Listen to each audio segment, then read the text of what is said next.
एक जगह की घटना है, एक संत थे, उनको निमंत्रण दिया, अब उनका पेट खराब हो गया। रात से ही उनको बार बार शौचालय में जाना पड़ा, उनके तो पेट झरने लग गया। अब सवेरे आ गए, जिनका न्योता था, चलो महाराज प्रसाद। अरे बोले महाराज कथा जैसे तैसे कर पाएंगे हम। अरे बोले हमारा पति जो है ना 8 बजे सो के उठता था, उसकी गृहिणी ने बोला। हमने उसको डांट डपट के सवेरे से झगड़ा करके ठीक 4 बजे उठाया, उसको ठंडे पानी से नहलाया है। वो कहा लगो महाराज आने वाले हैं। हम दोनों ने मिलकर के बनाई है महाराज रसोई, हम बहुत पवित्रता से बनाई है, भगवान को भोग लगाया है, आपको खाना ही पड़ेगा। अरे बोले हमारा स्वास्थ्य ठीक नहीं। बोले हम डॉक्टर बुला लेते हैं, गोली खिला देंगे आपको। अरे बोले गोली भी काम नहीं कर रही है। बोले हम इंजेक्शन लगवा देंगे पर आपको खाना पड़ेगा। अरे बोले भाई कथा कहनी है हमको। कहले ज्यादा बिगड़ेगी तो हम सेनाइल चढ़वा देंगे पर आपको खाना ही पड़ेगा। क्यों? क्योंकि हमारे पति 8 बजे सो के उठते थे, हमने उनको 4 बजे उठाया है। अब इनकी तो संतों में श्रद्धा है नहीं, हमने पीछे पड़ के तो आपको बुलवाया है और अब ये नाको दम करेंगे हमारी। जब कहेंगे अरे तुम देखो महात्मा को बुलाया, इतना घी इतना दूध सब बर्बाद चला गया, ले साहब 4 बजे हमको उठाया, वो कुछ नहीं हुआ, कुछ खाया नहीं उन्होंने।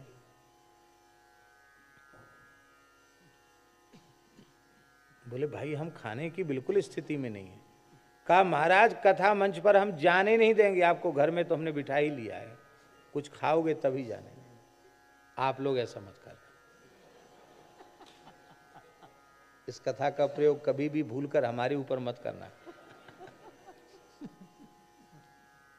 हम तो केवल इस ऐसा आग्रह नहीं रखना चाहिए, हम केवल इस अंश में कह रहे हैं इस बात को। ये बालेश्वर की घटना है जो हम सुना रहे हैं आपको, उड़ीसा का नगर है बालेश्वर, वहां की घटना है। हम ये बात आपको निवेदन कर रहे हैं कि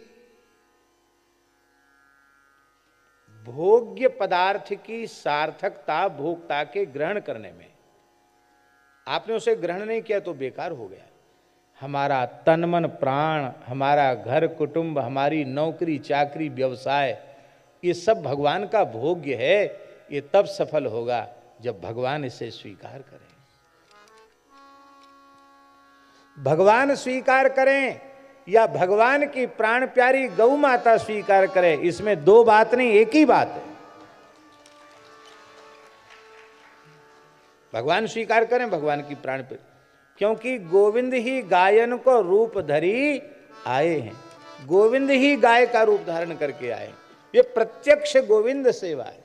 और हम तो कहते गोविंद के गोविंद की सेवा है, भगवान के भगवान की सेवा है। हम भगवान के भोग्य हैं। श्री वृंदावन बिहारी लाल की जय। और हम भगवान के शेष हैं। शेष माने अंश, बाकी बचे हुए को शेष कहते हैं। अंश सदा अंशी की ओर उन्मुख होता है।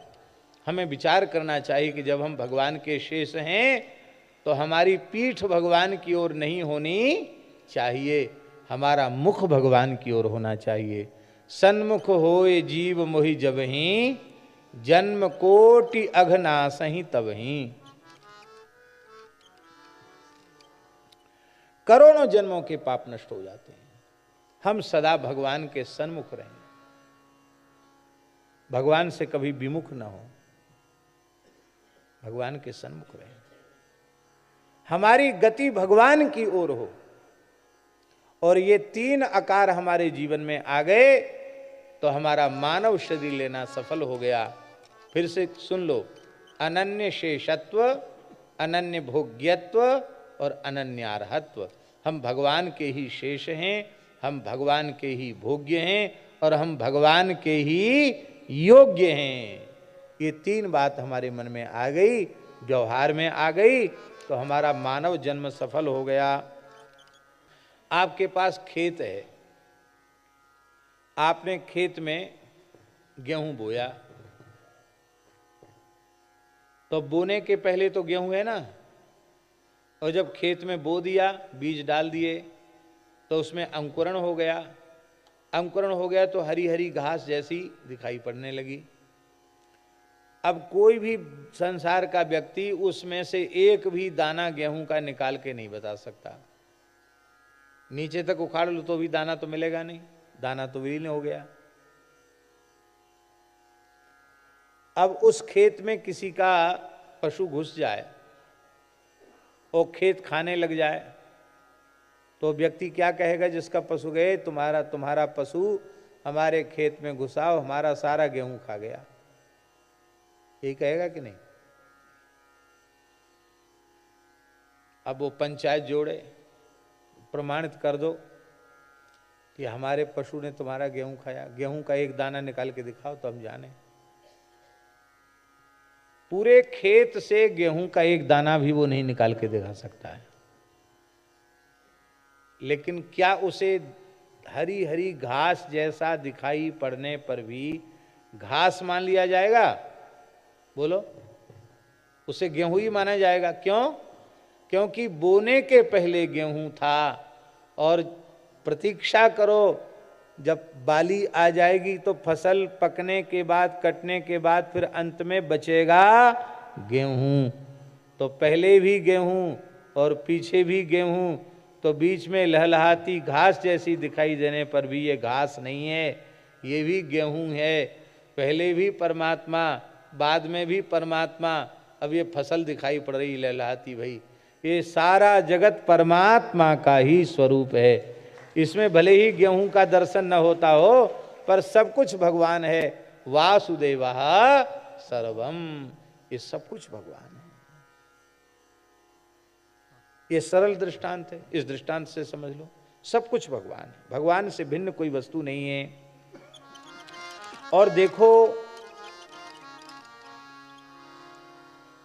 जो सत्य वस्तु है, नित्य वस्तु है, उसका अनुभव में न आना, और जो क्षण क्षण में बदलने वाली अनित्य वस्तु है, विनाशी वस्तु है, उसी को सत्य मान करके व्यवहार करने लग जाना, इसी का नाम माया है। जो वास्तविकता को छिपा दे और अवास्तविकता को ही वास्तविकता के रूप में प्रस्तुत कर दे, इसी का नाम माया है। ऐसी माया के पर्दे में भगवान छिपे हुए हैं।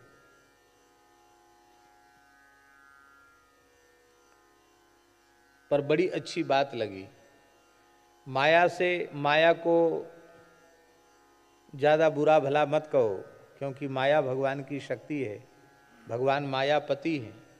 तो भगवान ने कहा, मामेव ये प्रपद्यन्ते माया मेताम तरन्ति ते, जो मेरी ही शरण, माम एव, एवकार अन्य की व्यावृत्ति के लिए, अनन्य भाव से जो मेरी ही शरण में आ जाते हैं, वे मेरी माया से पार उतर जाते हैं।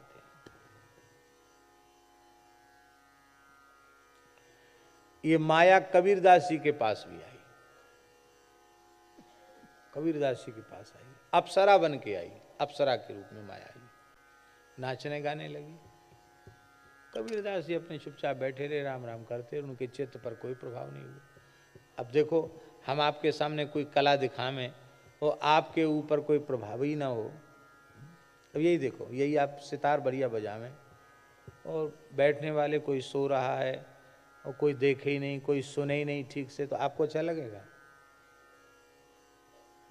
नहीं भाई, कैसे लोगों के बीच में बैठ गए। ये आदमी है कि पत्थर की बनी हुई प्रतिमाएं हैं, इनको बिल्कुल हृदय ही नहीं है।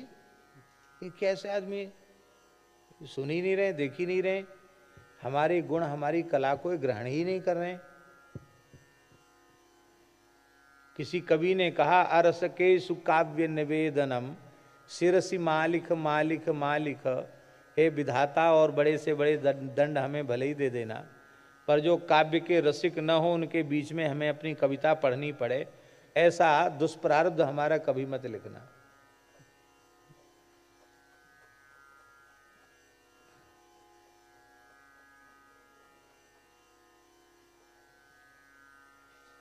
तो ये होता तभी है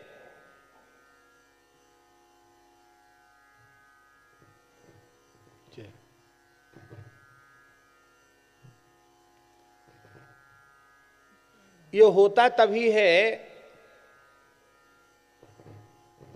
कि क्या कह रहे थे हम? हाँ नहीं, और कुछ कह रहे थे फिर भूल गए। नहीं वो तो हो गया है।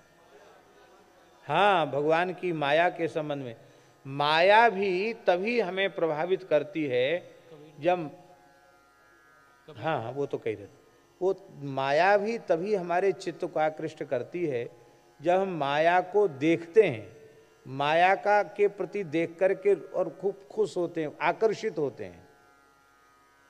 तो माया चाहे जितनी अपनी कलाकारी दिखावे, हम माया को उदासीन भाव से देखेंगे तो माया फिर अपने आप निस्तेज हो जाएगी। उसे पता चल जाएगा कि ये तो कैसा आदमी है। तो कबीरदास जी के सामने माया नाचते कूदते कूदते थक गई। कबीरदास जी ने तो ना हंसे, न मुस्कुराए, न देखा, कुछ नहीं, ऐसे गुम सुम बैठे, राम राम राम राम राम राम राम राम करते रहे। आखिर बेचारी माया हार गई। नाचते कहां तक नाचे?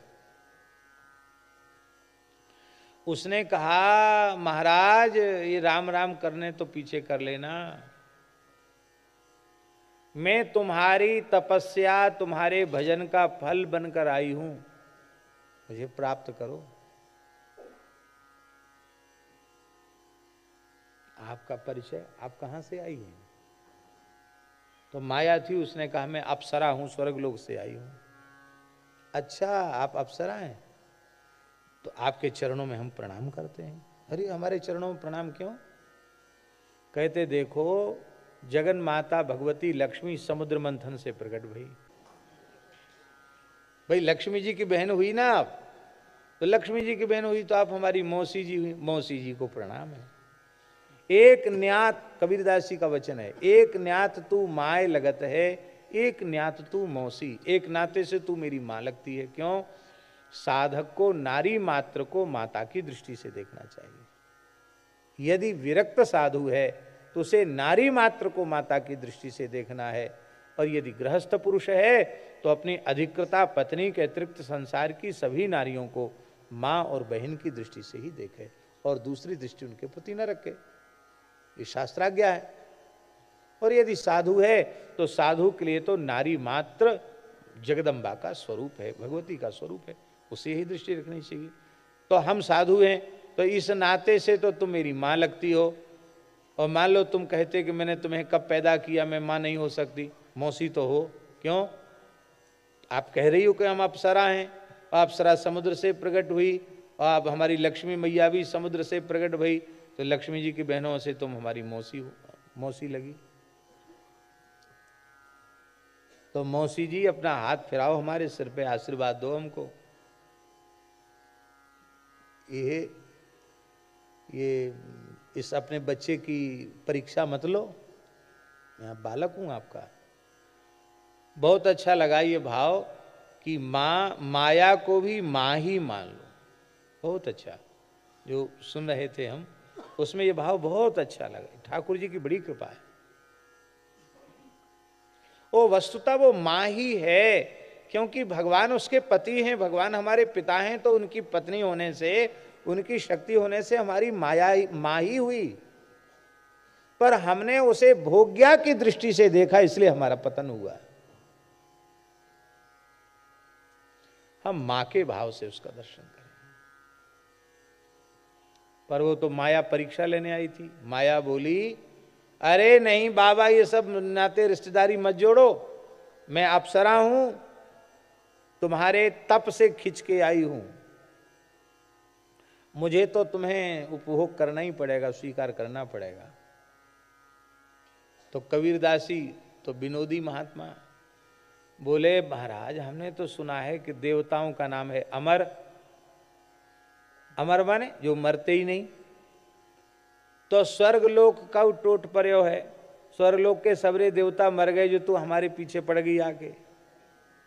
इसलिए देवी मैया कहो तो दंडोत है, मौसी कहो तो दंडोत है, पधारो। माया अंतर्धान हो गई, साक्षात चतुर्भुज नारायण प्रकट हो गए। कहा कबीर दास जी आप कलिकाल में ऐसे संत हैं जो मेरी माया भी घुटने टेक के चलेगी, प्रणाम करके चलेगी। हम आकृष्ट होते हैं माया की ओर, इसलिए माया हमें बांधती है। आकर्षण के कारण ही जीव बंधता है, आकर्षण नहीं हो तो काय का बंधन, आकर्षण से ही बंधता है।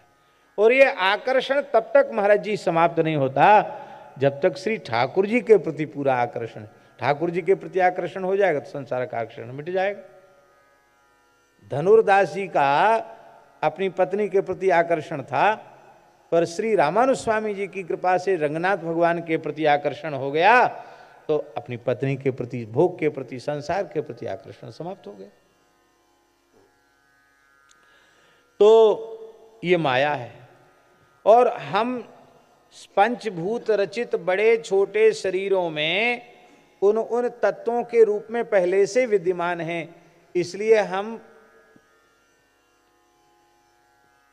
अप्रविष्ट हैं, क्योंकि उन रूपों में पहले से ही मैं विद्यमान हूं, मेरे पृथक इन भूतों की भी कोई सत्ता है नहीं, और मैं अंतर्यामी रूप से इनके भीतर होकर के इन सबको व्यवस्थित कर रहा हूं, सबका भोग कर रहा हूं, इसलिए मैं प्रविष्ट भी हूं, सबके भीतर अप्रविष्ट भी हूं और प्रविष्ट भी हूं।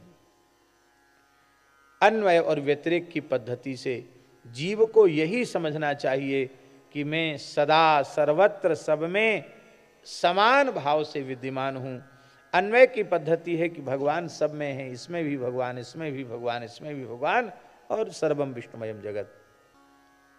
महाराज जी संसार से मुक्त होने की ये भी एक पद्धति है। अपने को नालायक प्रमाणित कर दो, या तो ऐसा काम बिगाड़ दो कि काम की आज्ञा देने वाला ही हाथ जोड़े, बस मैं महाराज पधारो।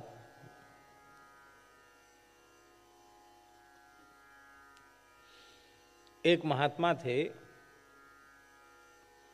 वो महात्मा हो गए, घर द्वार छोड़ के सब महात्मा होते हैं, और उनके मैया बाप हमारे महाराज जी के पास आए।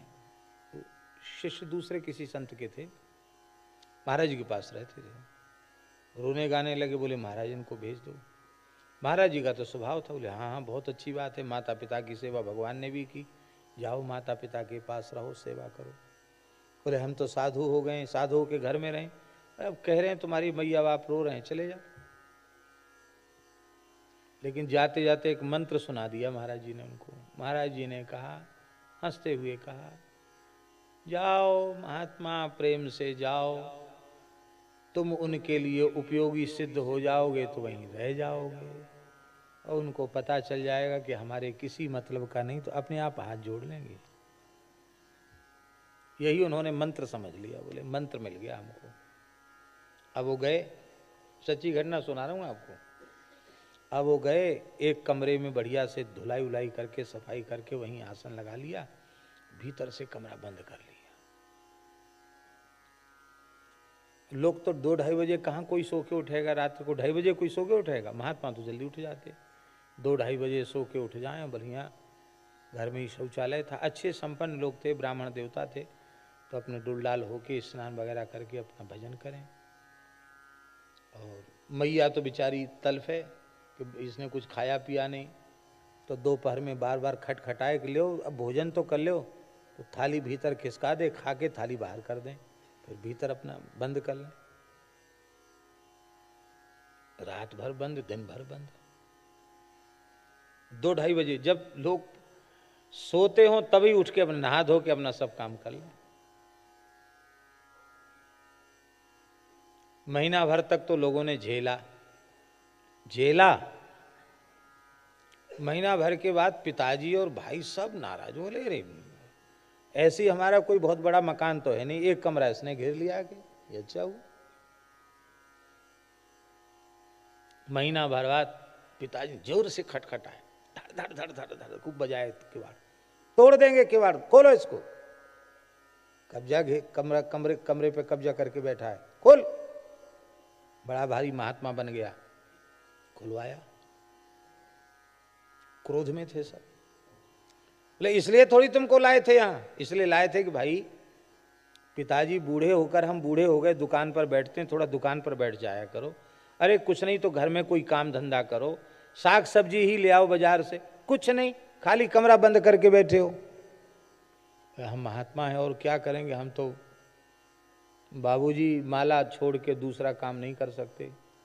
पिताजी को बहुत गुस्सा आया, बोले दूसरा काम नहीं कर सकते तो हमें तुम्हारी जरूरत नहीं है, अभी चले जाओ, इसी समय चले जाओ, हमें कोई जरूरत नहीं तुम्हारी। हम तो इसलिए बुलाया था कि तुम हमारे बड़े लड़के हो, कुछ ना कुछ काम करोगे। कुछ नहीं करते, घर में खाली कमरा घेरे कर पड़े हो। हम बूढ़े आदमी कमा रहे हैं, तुम बैठे बैठे खा रहे हो, शर्म नहीं आती?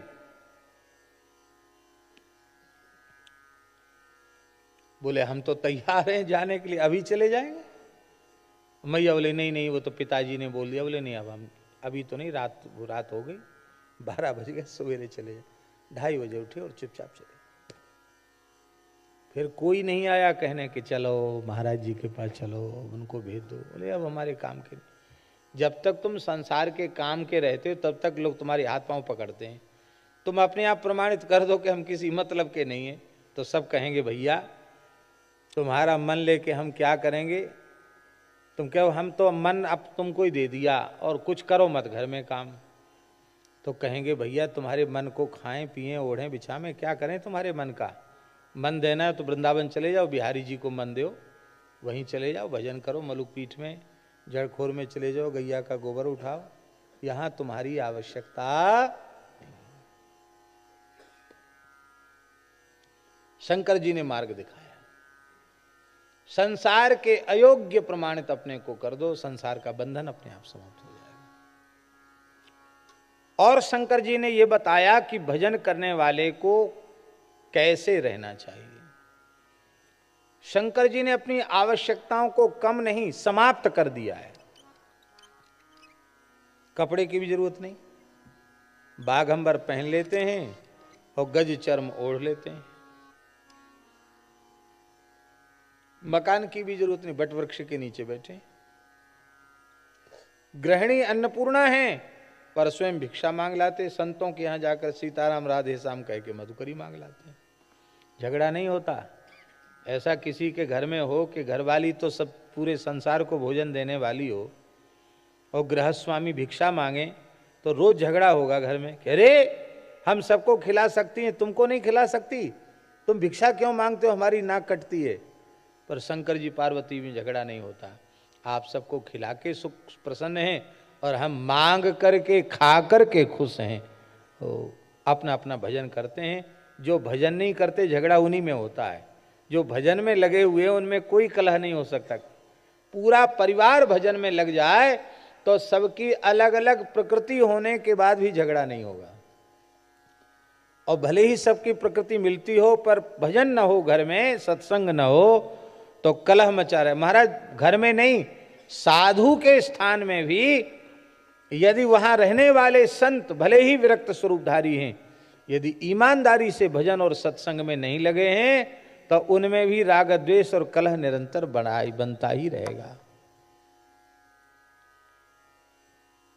हम तो कहेंगे यदि साधु भजन और सत्संग से विमुख है तो गृहस्थी से ज्यादा कलह उनके यहां होता है। छोटी छोटी बात पर कलह होता है। इसलिए जीवन भजनमय बनाओ, सत्संगमय जीवन को बनाओ। श्री ब्रह्मा जी ने ऋषियों की सृष्टि की, दक्ष की भी सृष्टि की, ये सब मानसी सृष्टि है। अत्रि, पुलस्त्य, पुलह, क्रतु इत्यादि पुत्रों को जन्म दिया। 10मस्तत्र नारदः, पर नारद जी ने गृहस्थ धर्म स्वीकार नहीं किया, उन्होंने विरक्त परंपरा को स्वीकार किया। अहो नारद धन्योसी विरक्ता नाम शिरोमणि। नारद जी विरक्त परंपरा के आचार्य। ब्रह्मा जी ने देखा कि सृष्टि विस्तार हो नहीं रहा है, तब उन्होंने अपनी छाया से कर्दम ऋषि को प्रकट किया। पुनः भगवान का चिंतन किया तो दाहिने भाग से भगवान मनु प्रकट हुए, बाम भाग से भगवती शत्रुपा प्रकट हुई और यहीं से दाम्पत्य भाव से सृष्टि का विस्तार आरंभ हुआ। कहा सृष्टि विस्तार करो दाम्पत्य भाव से। मैथुनी सृष्टि का आरंभ हुआ। बोले भगवान पृथ्वी तो जलमग्न है, कैसे सृष्टि विस्तार होगा। तब ब्रह्मा जी सोचने लगे। हिरण्याक्ष दैत्य ने पृथ्वी को रसातल में डुबा दिया था, सारी धरती जलमग्न हो चुकी थी। तब श्री ब्रह्मा जी चिंतन करने लगे। क्या चिंतन करने लगे होंगे ब्रह्मा जी? ब्रह्मा जी चिंता नहीं करने लगे, चिंतन करने लगे, प्रभु आपने ही सृष्टि विस्तार की आज्ञा दी थी, और धरती ही आश्रय ही नहीं रहेगा तो सृष्टि रहेगी कहाँ? अब आप ही समाधान करिए। जैसे ही भगवान का चिंतन किया, उसी समय ब्रह्मा जी को छींक आई, और छींक आते ही वाराह भगवान का अवतार हो गया। बोलो वाराह भगवान की। चिकित्सा शास्त्र पढ़े हुए लोग जानते हैं, नस नाड़ी ब्लॉक हो जाए तब क्या होता है?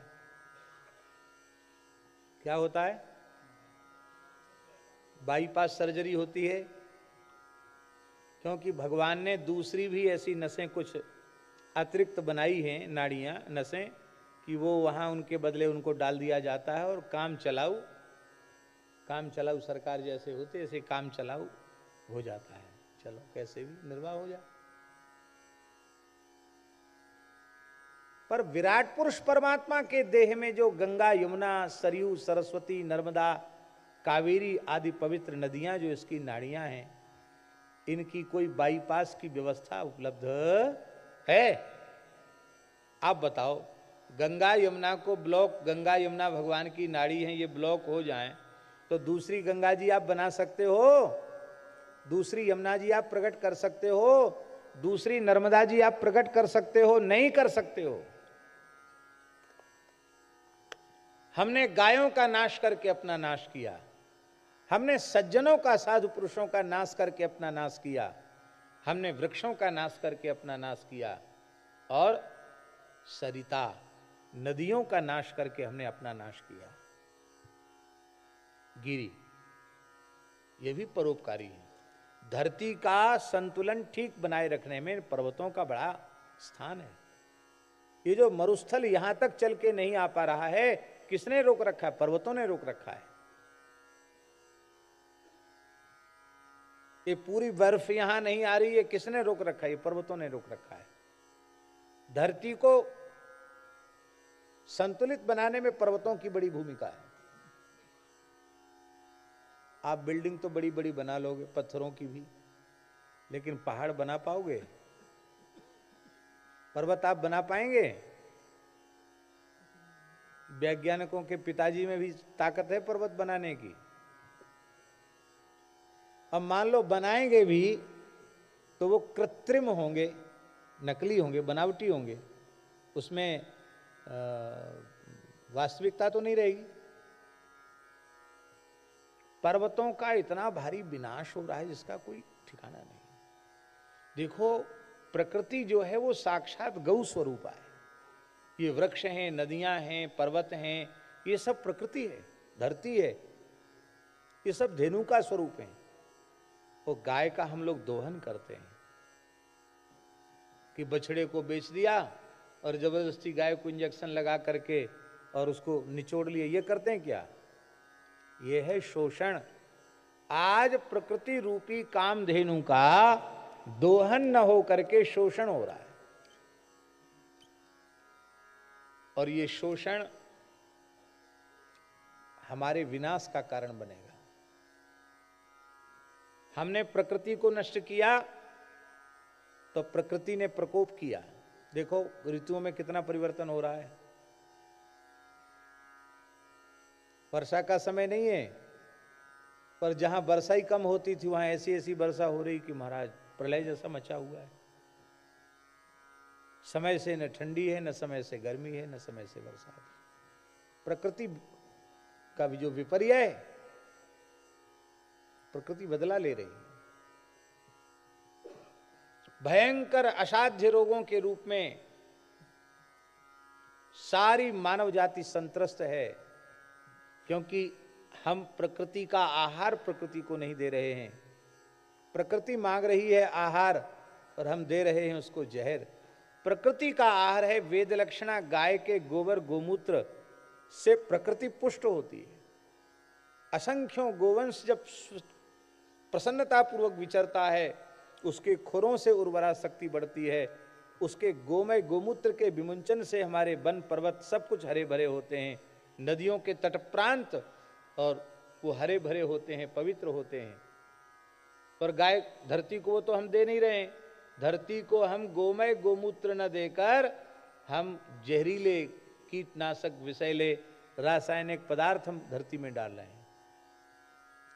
आप लोग अन्यथा नहीं माने, हमारे देश में किसानों को धरती पुत्र कहा जाता है, पर हम किसानों को पूछते हैं ये बात कि क्या वह पुत्र पुत्र हो सकता है जो अपनी माता को विष दे? अपनी मां को जहर देने वाला पुत्र पुत्र हो सकता है? धरती माता है, और तुम धरती को गोमय गोमूत्र न देकर जहर दे रहे हो। धरती के लिए जो गोमय गोमूत्र अमृत है वो आप नहीं दे रहे हो, आप उसको जहर दे रहे हो। उसका दुष्परिणाम है कि किसानों को आत्महत्या करने के लिए मजबूर होना पड़ रहा है। उसका दुष्परिणाम है कि अभी देखो, अभी पता नहीं हटे कि नहीं, हट गए नहीं हटे, क्यों हटे कि नहीं हटे? आप लोग बताइए, हम तो कभी समाचार नहीं हटे। ये अपनी मां को जहर देने का दुष्परिणाम है, बुद्धि बिगड़ गई है।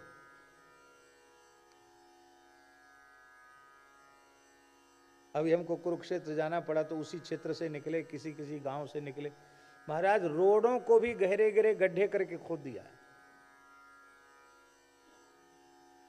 कहां तो सबका अन्नदाता किसान आज सबको त्रास देने वाला बन गया। यह है धरती रूपी प्रकृति के अपराध का दुष्परिणाम कि उनकी बुद्धि विकृत हो गई। हित अनहित पशु पक्षी जाना, मानुष तन गुण ज्ञान निधाना, वे अपने हित अनहित का भी विचार नहीं कर पा रहे हैं। ये उसका दुष्परिणाम है। तो पर्वतों का विनाश, संत बिटप सरिता गिरी और धरणी धरती का विनाश। अभी एक माताजी हैं, उन्होंने पहले धेनु वेनु रेणु पुस्तक लिखी थी। रेणु माता जी ने, साइंटिस्ट हैं, वैज्ञानिक हैं। अभी वो एक पुस्तक लिख रही हैं हमारी प्रार्थना पर, मिट्टी कौन समेटेगा। बहुत सुंदर पुस्तक, जल्दी ही प्रकाश में आएगी। उसमें ये बात बताई गई है कि सब तो सब समेट रहे हैं, पर इस मिट्टी को कौन, आ जाओ ऊपर आ जाओ, इधर आ जाओ, मिट्टी कौन समेटेगा।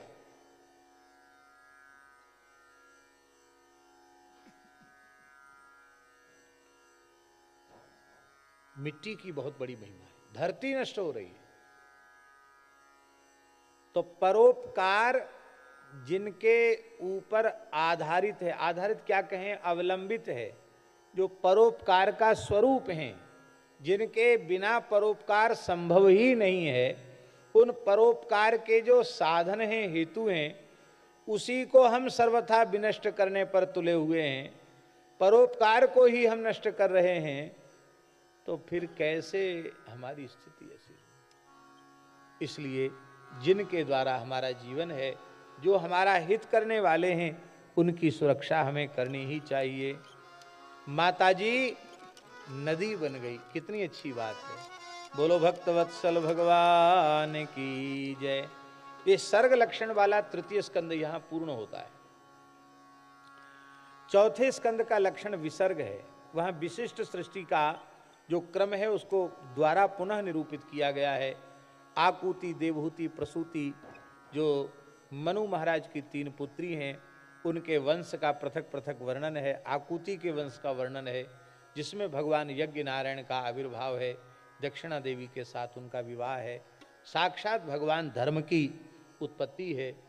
और महाराज देवहूति की संतान तो आपने सुन ही लिया। प्रसूति, उनका भी बड़ा पवित्र वंश है, उनकी 16 कन्याएं हुई हैं। 13 कन्याओं का विवाह धर्म के साथ हुआ है। स्वधा नाम वाली कन्या का विवाह अरिमा, पितरों के राजा अरिमा के साथ हुआ। स्वाहा नाम वाली कन्या का विवाह अग्नि के साथ हुआ। और अंत में सती नाम वाली कन्या का विवाह भगवान शिव के साथ हुआ। सती चरित्र का वर्णन किया है दक्ष यज्ञ का कैसे विध्वंस हुआ उसका वर्णन किया है। इस चौथे स्कंद में धर्म अर्थ काम मोक्ष चारों पुरुषार्थों का निरूपण हुआ है।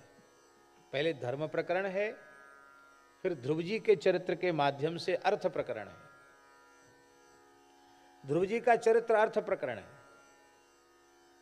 अर्थ जो है वो अनर्थ की जड़ है। अर्थम अनर्थम भावय नित्यम नास्ति ततः सुख लेस सत्यम।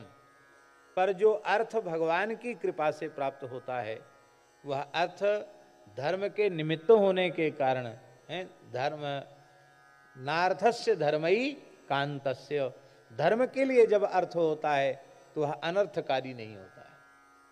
नारद जी बोले दुख हानि सुखावाप्ति ही श्रेय, ये नारद जी की दी हुई परिभाषा।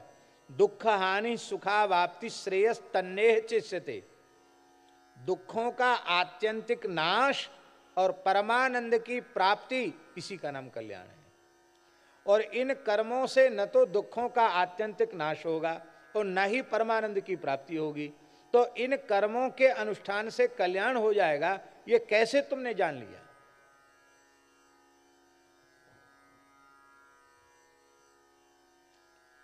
स्वर्ग की प्राप्ति को ही मोक्ष मान लेते हैं कि नहीं? स्वर्ग मिल गया माने मोक्ष मिल गया। पर क्या स्वर्ग की प्राप्ति मोक्ष है?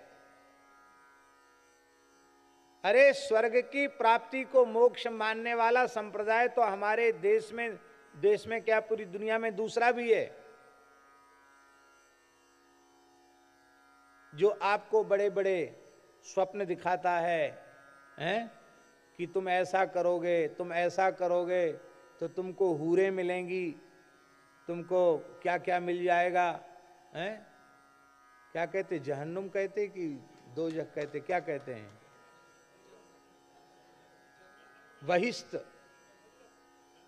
जन्नत मिलेगी, तुम बहिश्त मिलेगा, स्वर्ग मिल जाएगा।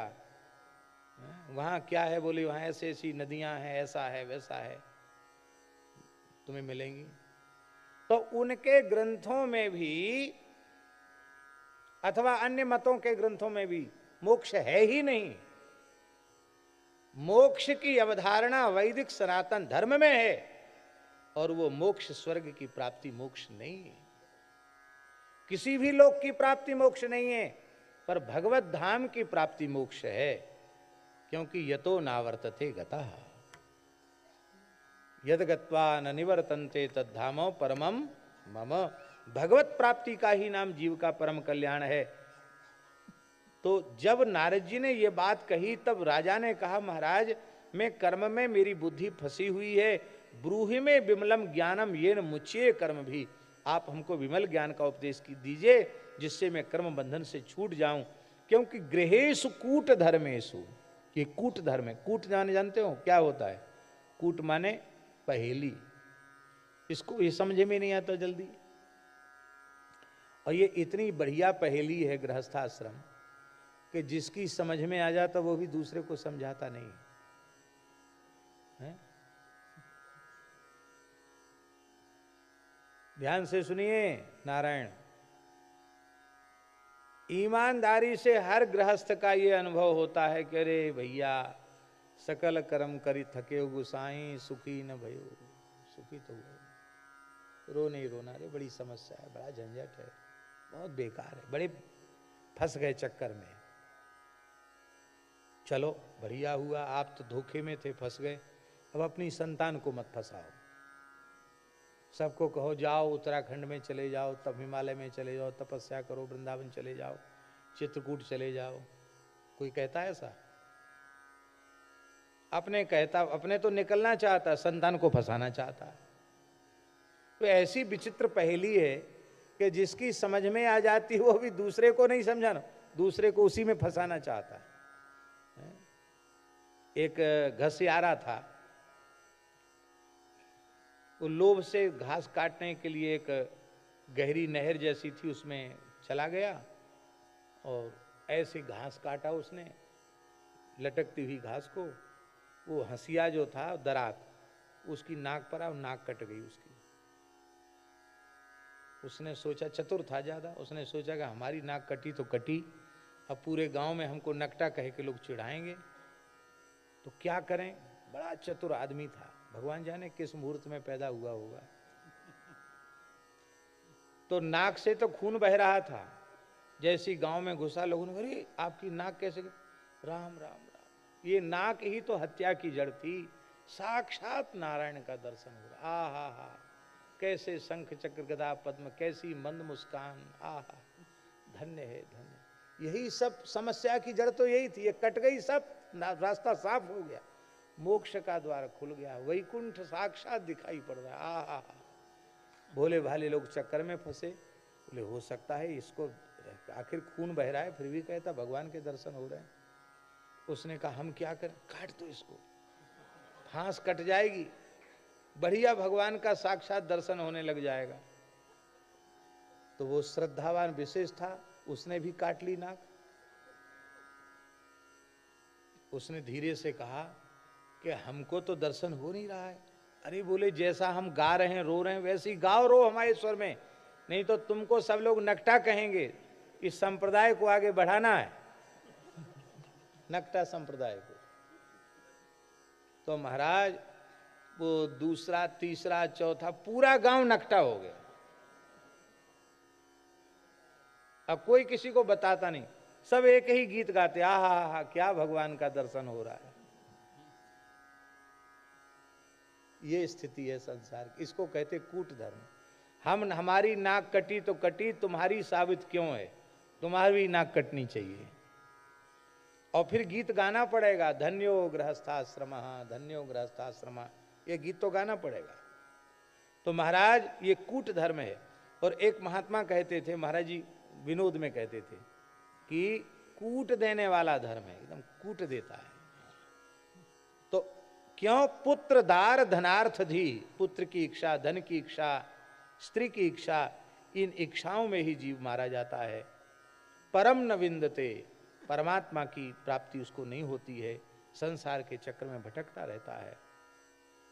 नारद जी ने कहा, राजन तुमने निःश्रेयस की कामना से यज्ञ किए थे, पर देखो भोभोः प्रजापते राजन पशून पश्यत्वयाध्वरे संज्ञापितान जीव संघान निर्घृणेन सहस्रशः।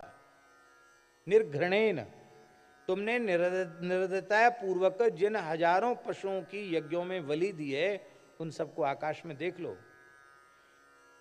एते त्वाम संप्रतीक्षन्ते स्मरंतो वैशेषम तव, तुमने जो इनको मारा है, और इनको जो मृत्यु की भयंकर पीड़ा, मृत्यु की पीड़ा नहीं होती क्या मरने वाले को, अरे प्रत्येक शरीरधारी को, ज्ञानी को होती तो भोगियों में पड़े हुए जीव, क्या उनको मरने की पीड़ा नहीं होगी। निर्दयता पूर्वक जो तुमने उनको मारा है, ये तुम्हारा बदला लेने की बाट जो रहे हैं। जब तुम मर करके परलोक में जाओगे तो ये संपरे तमय कूटैश्च छिंदन च्युत्थत मन्यवः, ये अपने लोहे जैसे वज्र तुल्य सिंहों से मार मार करके तुम्हारी जान लेंगे। पर हम तो ये मानते हैं कि जिस छाग को हमने धन्य किया वो तो सीधे स्वर्ग चला गया, और स्वर्ग में पुण्य भोगने के बाद फिर वो ब्राह्मण कुल में पैदा होगा, ऐसा है कि नहीं।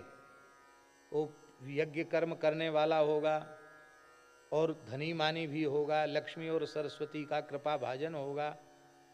ऐसा लोभ न दिखाया जाए तो कैसे कोई करेगा। तब ठीक है, वो बकरा तो ब्राह्मण होगा, बकरा जो होगा वो तो ब्राह्मण होगा, और ब्राह्मण को फिर बकरा बनना पड़ेगा, वो उसको काटेगा, क्योंकि ये तो कर्म का एग्रीमेंट है, इसको चुकाना पड़ेगा। इसलिए एक तरफा किसी विषय को सुनकर कभी निर्णय नहीं देना चाहिए। महाभाष्य में भगवान पतंजलि जी ने कहा, उपलब्धौ यत्न क्रियताम, किसी भी सिद्धांत की उपलब्धि में आप प्रयत्न कीजिए, और जो बात वेद से समझ में नहीं आती है, स्मृतियों से भी समझ में नहीं आती है, वह बात भगवान व्यास के संपूर्ण साहित्य को पढ़कर समझ में आ सकती है। मेरी विनम्र प्रार्थना है, संपूर्ण महाभारत पढ़ो, अष्टादश पुराण पढ़ो, उनमें भी इस प्रकार के वाक्य आएंगे। पर अपनी विमल मनीषा के द्वारा ये सुनिश्चित करो कि इसमें जीव के परम कल्याण का मार्ग क्या है, और उस मार्ग का चयन करके फिर उस मार्ग पर चलो। जो लोग वैदिक धर्म की रक्षा में लगे हुए हैं उनको हम वंदन करते, उनको प्रणाम करते, उनकी निंदा हम नहीं करते, उनके साधन की भी निंदा हम नहीं करते, लेकिन एक तरफा यही कहा जाए कि नहीं यही सब कुछ है और जो दूसरा है वो ठीक नहीं है, ये ठीक नहीं है। ये अच्छी प्रकार से इसको समझना चाहिए। बोलो भक्तवत्सल भगवान की जय। एक कथा आती है महाभारत में, क्या करें समय तो बहुत हो रहा है, कह देते हैं, संक्षेप में कह देते हैं। एक राजा के कोई पुत्र नहीं था, तो उसने अपने पुरोहित से कहा, ये महाभारत की कथा मूल में पढ़ लेना, उस पुरोहित से कहा कि तुम हमको पुत्र दो, क्यों पुरोहित की जिम्मेवारी है, यजमान को अभिष्ट, यजमान के अभिष्ट की पूर्ति क्यों नहीं हुई, ये पुरोहित का धर्म है। पुरोहित जी ने कहा कि कोई प्रतिबंधक है जिसके कारण तुमको संतान नहीं हो रही है, हम इष्टि कराएंगे, पुत्र इष्टि कराएंगे और उससे तुमको पुत्र होगा। तो पुत्रेष्टि में पहले, इष्टि में पहले वो कर्म हुआ, इसके बाद पुत्र होगा, पुत्र हुआ, तो एक पुत्र हुआ, उस पुत्र का नाम रखा गया जंतु। क्या नाम रखा गया? जंतु पुत्र का नाम रखा गया। उस राजा की 100 रानियां थी और एक पुत्र हुआ जंतु। अब महाराज 100 माताओं के बीच का बालक कितना लाडला होगा। राजा जब देखो तब महल में ही बालक को खिलाता रहता, बड़ा आमोद प्रमोद करता। एक दिन क्या हुआ कि वो उस जंतु को, उस बच्चे को किसी कीड़े ने काट लिया, तो बच्चा बड़ी जोर से रोने लग गया। अब बोल तो सकता नहीं, छोटा बच्चा, कीड़ा उसको खा गया तो बहुत जोर से रोया। उसके रोते, उसको रोते देख कर माताओं को बड़ी पीड़ा हुई। 100 की 100 माताएं रोने लग गईं, पूरा महल रोने लग गया। राजा दौड़ा दौड़ाया, वो भी रोने लग गया, अरे बच्चे को क्या हो गया, बच्चे को क्या हो गया। खोदा पहाड़ निकली चूहिया, पता चला कि चेंटा काट गया था, इसलिए बच्चा रो रहा था। ले साहब, कीड़ा काट गया। तो राजा ने तुरंत पुरोहित जी को बुलाया, बोले देखो पुरोहित जी, एक पुत्र होना एक प्रकार से पुत्रहीन होने के जैसा है।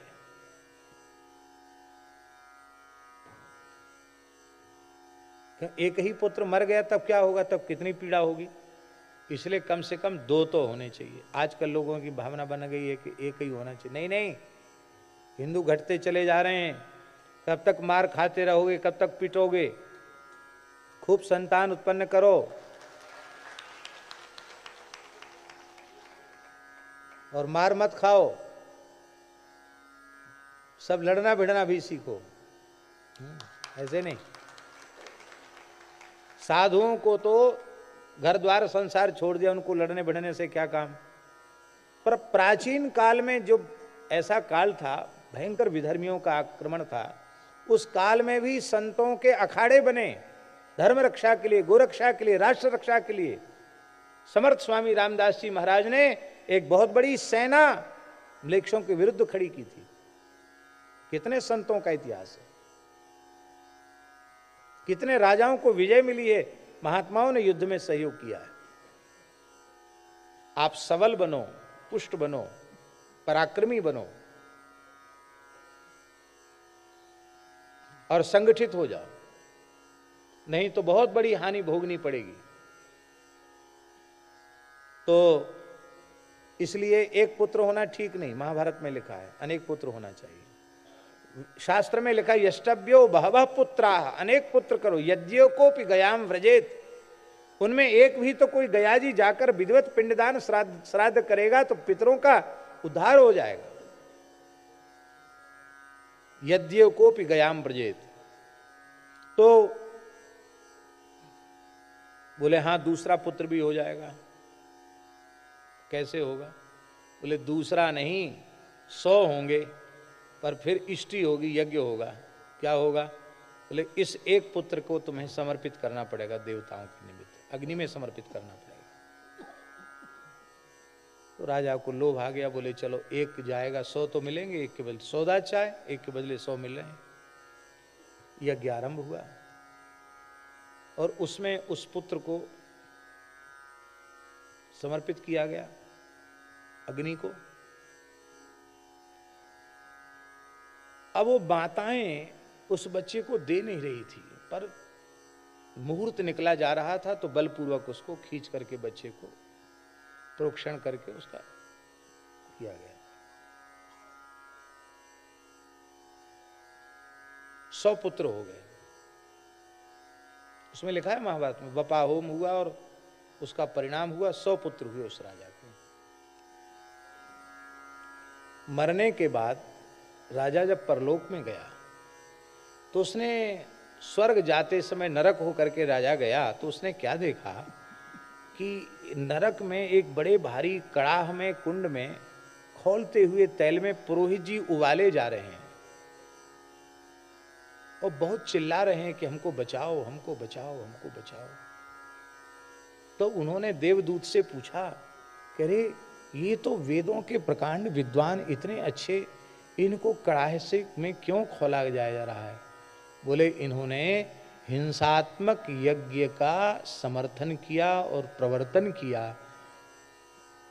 इनकी कृपा से भले ही तुमको 100 पुत्र हुए, पर इन्होंने इस प्रकार का कृत्य कराया, उस दोष के कारण इनको नरक में यातना भोगनी।